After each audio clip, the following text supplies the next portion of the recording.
The small screen has birthed countless phenomena, but few have woven themselves into the fabric of pop culture as indelibly as Stranger Things. Launched in 2016 by brothers Matt and Ross Duffer, this nostalgic sci-fi saga transported viewers back to the Reagan-era haze of 1980s suburbia, blending heart-pounding horror with coming-of-age tenderness.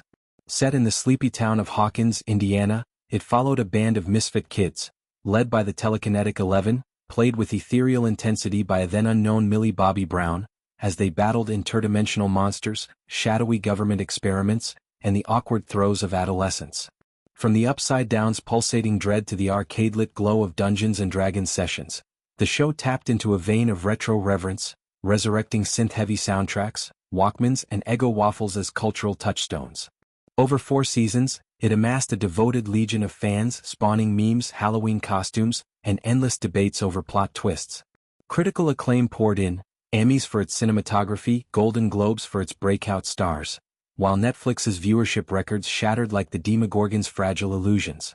Now, as the curtain falls on this upside-down odyssey with its 5th and final season, Netflix isn't letting go quietly.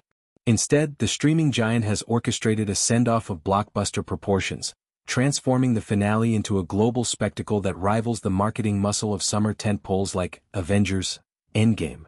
It's a fitting tribute to a series that turned binge-watching into a communal ritual, fostering fan theories dissected in online forums and cosplay conventions that drew thousands.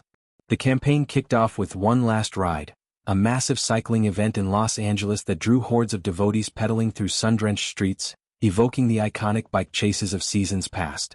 Participants, decked in Hellfire Club tees and Eggo-branded helmets, formed a human chain of nostalgia, their laughter mingling with clips from the show blasting on jumbotrons. For many, like 21-year-old Chloe Allen, who discovered the series in 6th grade alongside its young protagonists, the event was a bittersweet pilgrimage. "It started when I was the same age as the characters," she shared, her voice thick with emotion. "It's been a huge part of my life, a mirror to my own awkward years but with way more monsters." This experiential extravaganza extends far beyond bike bells and banners. Retail shelves groan under the weight of licensed loot, marking Netflix's most ambitious consumer products push ever. Chief Marketing Officer Marion Lee described it as a love letter to the fans, with over 150 items flooding Target stores alone, from Demogorgon Crunch cereal that crunches with otherworldly menace to Hellfire Club backpacks perfect for hauling laptops or lightsabers. Nostalgia is the secret sauce, with brands dusting off 80s relics for a modern twist. Gatorade resurrected its citrus cooler flavor, that zesty blast from neon-colored summers, while Walmart unveiled a Stranger Things line of Care Bears, those plush harbingers of childhood comfort now emblazoned with upside-down motifs.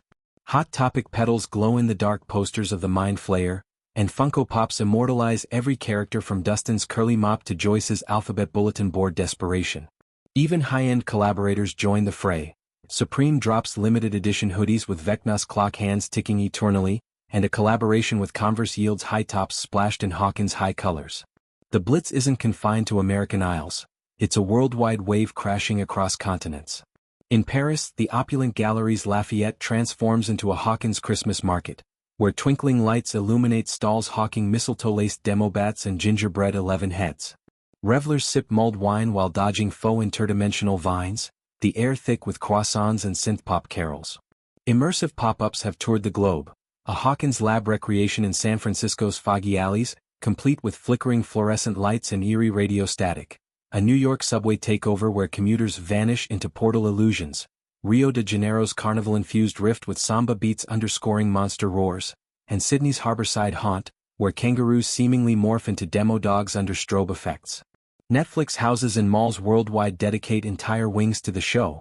Interactive escape rooms where groups solve buyers' family-style puzzles, or photo booths that age you into 80s Polaroids. Timing the release with surgical precision, Netflix forgoes the traditional all-at-once drop, opting for a holiday season stagger that milks every festive moment. For episodes premiere on the eve of Thanksgiving, luring families to screens post-turkey with cliffhangers that beg for midnight marathons. Christmas Day gifts 3 more, wrapping the Byers clan in tinsel-tinged terror amid eggnog toasts. The finale arrives on New Year's Eve, a cathartic bang to ring in fresh starts, or fresh apocalypses. This drip-feed strategy, rare for Netflix, builds unbearable tension, turning water cooler chats into global countdowns. The Macy's Thanksgiving Day Parade gets an upside-down infusion with a float starring 70s/80s rockers Foreigner, their hits like Jukebox Hero remixed with Eleven's theme, balloons bobbing like escaped air creatures. Experts hail this as a sea change for television promotion. Amanda Scioletti, Vice President of Content and Strategy at Informa Markets Global Licensing Group, draws parallels to cinematic juggernauts. TV shows rarely get this treatment, she notes. But Stranger Things is everywhere, social feeds flooded with fan edits, storefronts pulsing with its vibe. Billboards in Times Square flicker with Eleven's shaved head glare. TikTok challenges reenact the snowball dance. Spotify playlists curate 80s anthems curated by the cast. It's a masterclass in ubiquity, ensuring no corner of culture escapes the Hawkins haze. At the heart of it all are the fans, whose devotion has sustained the series through viral seasons and pandemic delays.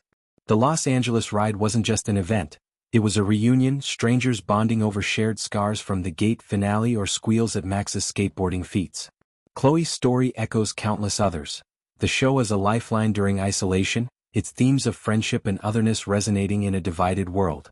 The young cast, now young adults, Millie Bobby Brown jetting to film, Enola Holmes sequels, Finn Wolfhard directing shorts, Noah Schnapp advocating for queer visibility, have grown up on camera, their evolution mirroring the characters. The Duffers, ever the architects, promise the finale ties loose ends without cheapening the journey. Vecna's Reckoning, Eleven's Powers Origins, Hawkins' Fate, all culminating in a season-long epic that spans rifts and reckonings. Yet, Netflix's ambitions stretch beyond the Hawkins horizon. A Broadway and West End play, Stranger Things, The First Shadow, prequels Young Will Byers vanishing, its stagecraft conjuring upside-down fog with theatrical flair, running to sold-out crowds who gasp at levitating props. An animated spin-off spins tales from the periphery, perhaps Demogorgon Daycare or Russian lab hijinks, slated for next year. And a live-action offshoot brews in the ether, not a direct sequel but a universe expander. Co-creator Ross Duffer teases, it's still in the Stranger Things world,